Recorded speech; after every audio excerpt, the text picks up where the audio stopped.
بسم اللہ الرحمن الرحیم۔ حضرت ابن عمر رضی اللہ تعالیٰ عنہما سے روایت ہے کہ رسول اللہ صلی اللہ علیہ وسلم نے فرمایا: لا تبکوا علی موتاکم فإن المیت یعذب ببکاء اہلہ علیہ۔ کہ رسول اللہ صلی اللہ علیہ وسلم نے فرمایا کہ اپنے میتوں پر، وفات پانے والے لوگوں پر رویا نہ کرو، کیونکہ میت کو اہل کے، گھر والوں کے رونے کی وجہ سے عذاب دیا جاتا ہے۔ ہر گھر کے اندر میتیں تو ہوتی رہتی ہیں، کبھی ابو فوت ہو گئے، کبھی امی فوت ہو گئی، کبھی بھائی، کبھی بہن، کبھی بیٹا، کبھی بیٹی، کبھی کوئی اور۔ ہر گھر کے اندر میتیں ہوتی رہتی ہیں۔ تو میت ہو جانے کے معاملے میں بھی رسول اللہ صلی اللہ علیہ وسلم نے ہماری تربیت کی اور تعلیم دی کہ کیا کرنا چاہیے۔ ایک رنج ہونا، دکھ ہونا، یہ اور چیز ہے، یہ تو بہرحال ہوتا ہے، لیکن رونا، تو رونے کی پھر دو صورتیں ہوتی ہیں۔ ایک ہوتا ہے صرف آنسوں کا بہنا، سسکیوں کا آنا، یہ انسان کے اختیار میں نہیں ہوتا۔ بے اختیار آنسو بہتے ہیں، بے اختیار سسکیاں آتی ہیں، یہ منع نہیں ہے۔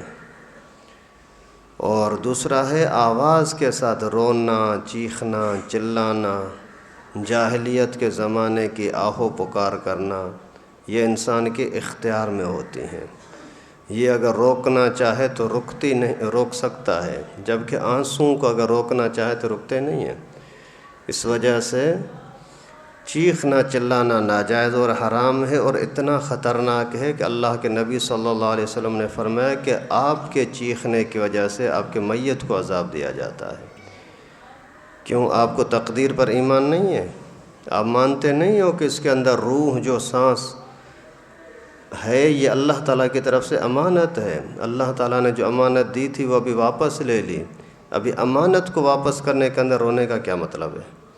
اس وجہ سے میت اگر ہو جائے تو آپ گھر والوں کی، بچوں کی، بیویوں کی، سب کی تربیت کریں۔ جو اللہ تعالیٰ کی طرف سے امانت دی گئی وہ امانت واپس لے لی گئی، اس پر چیخنے چلانے کی اجازت نہیں ہے۔